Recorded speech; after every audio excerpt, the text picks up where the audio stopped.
Hey guys, as I'm shooting this, it's actually been about 2 weeks since I've had a chance to go outside and do any of these. Blame the weather, rain mostly.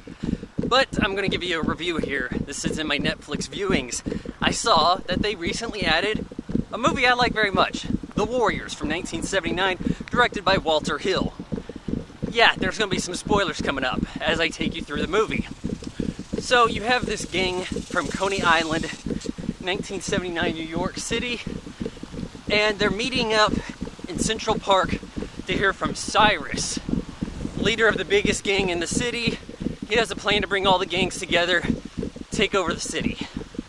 Somebody shoots him, played by the guy that Arnold Dangles in Commando, also directed by Walter Hill. So anyhow, the Warriors are blamed for the assassination of Cyrus. Their leader gets taken out as well, and they're on the run. Now, two real complaints here with the movie, okay? First of all, it's not till the very end that they even realize they're being singled out, targeted. I don't know why it took them that long to figure it out. Like, okay, every gang's looking for you. They're not just attacking all the other gangs. Like, it seemed like you guys were being chased, right? You were targeted. So, that's what you mostly have with this movie.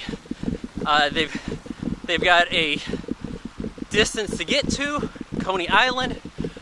Why would they think that would be safe? You know, maybe their idea was that they weren't being targeted, we get to our turf, we're fine. But it should have been apparent, they're looking for us, if we go home, they're gonna find us too. And also, if they had just taken off their vests, they would have been cool. Like, they could have just gone in, just been, you know, people. God, that's a big bug right there, tracking me. So, Michael Beck plays Swan. He becomes the de facto leader of the Warriors. He's the lead. They run from the AC Turnbulls, or is it Turnbull AC? The skinhead faction group of a bus. They're on the subway. Subway gets knocked offline by some gang. Then they come across the orphans, a shady group that's not even on the radar. That's where they run across Mercy, this chick who, she's either a prostitute or she's playing tough, I don't know, but she instigates problems. Looks just like Mila Kunis. Well, they take her with them, and the group kind of gets split up some. The cops are after them. Enter the Baseball Furies. This is kind of like the standout gang in the movie, like the one that everybody knows about. It's these guys just dressed up like, almost like Yankees, you know, the baseball team, and they got face paint like clowns, and they don't talk. I feel like not talking makes them kind of daunting, and they all have bats, so they're all up to bat, I guess. They fight them in the park, and it's like easy. Ajax and Swan whoop them without even getting hit. Ajax, played by, Christ, I should know this name. Shit. Well, he was going to be Hicks in Aliens, and you see him in a few things from here and there. Small time stuff, actually. Anyhow, he's in the park. He sees this cop on the bench. Well, he doesn't know she's a cop. And he's like, hey, there's a chick. You know, he's not out to just straight up rape her. You know, he's talking to her a little bit.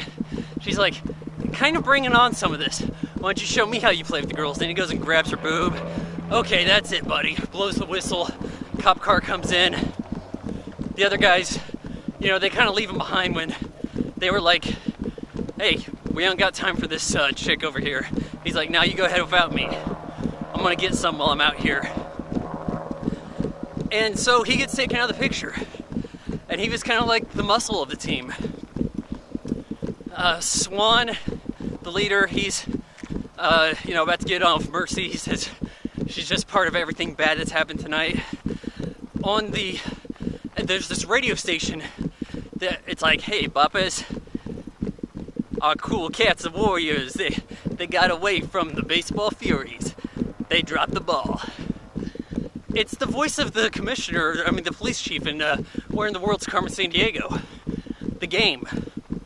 Well, the TV show, game show. So anyhow, our last gang to really confront them, I can't even remember these guys' names, but they all have overalls.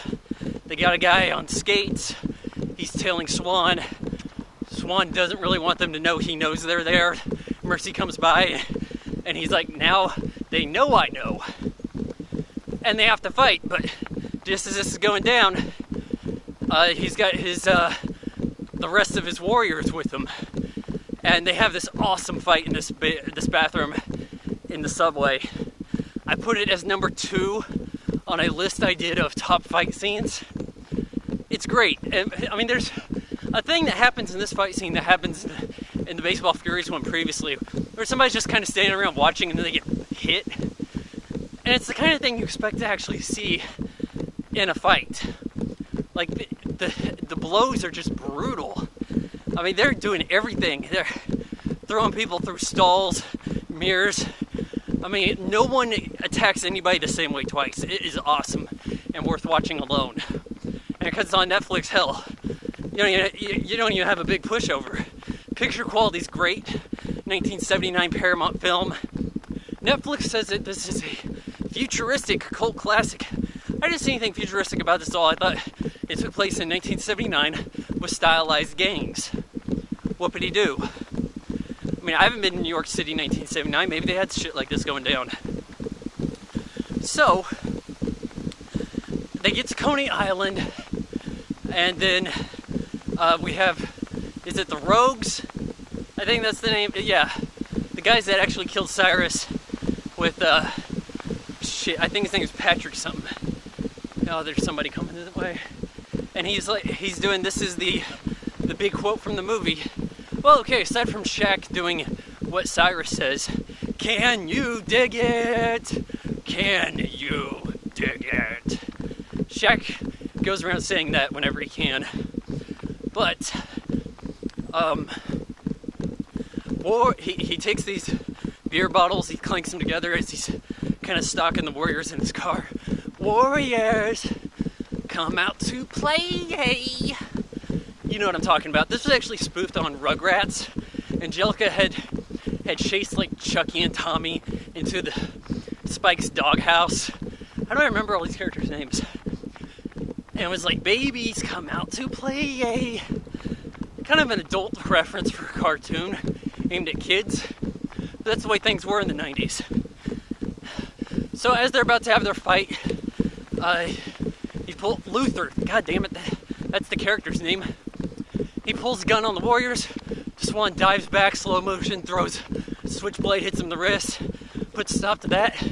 But then the Riffs, the big, kind of like the Black Panther group in the city, they're there, and they had gotten word that the Warriors are off the hook.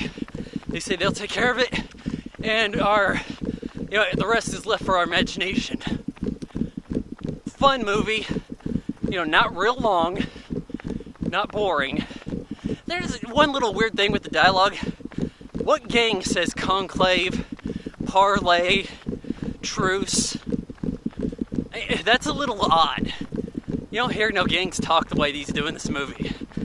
Maybe they had better etiquette in 79. Overall, though, man, I enjoy this one. I give the Warriors 3 out of 4 stars.